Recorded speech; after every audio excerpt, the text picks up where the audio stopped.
दुपारच्या वेळेत टाईमपास करण्यापेक्षा म्हटलं जरा काजूत जाऊन येऊयात. तर आम्ही निघालो होतो काजूत. जाता जाता आम्हाला जी झाडं दिसली त्याला हिरव्या बिया लागलेल्या होत्या. मग थोड्याफार आम्ही काढल्या आणि त्यानंतर आम्हाला ज्या झाडाजवळ जायचं होतं ना तिथे आम्ही पोचलो. केवढं मोठं हे जांबीचं झाड होतं. पण रात्रीच्या वेळेस ज्या बिया पडतात ना त्याला शालजीवाद येऊन पोखरून खाते. शालजीवाद म्हणजेच पॉर्क्युपाईन. ती येऊन आहे ना पोखरते आणि आतला गर जो आहे तो खाऊन निघून जाते. त्याच्यामुळे आम्हाला पडलेल्या काही फारशा बिया मिळाल्या नाहीत. ज्या झाडावर होत्या ज्या चांगल्या होत्या त्या आम्हाला बिया मिळाल्या.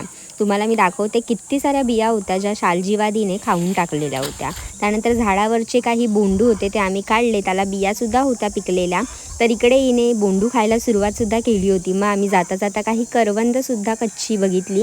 काढली नाहीत कारण पिकाला थोडा वेळ आहे. आणि मग जाता जाता मावशीने आणि मम्मीने लाकडं गोळा करायला सुरुवात केली. मग मावशीने ज्या काढलेल्या काटक्या होत्या त्याला कोयती आणली होती सोबत म्हणून 2 तुकडे करून त्याने लाकडाची छान मोळी तयार केली आणि मग आम्ही घरी यायला निघालो. तर आत्तासाठी बाय.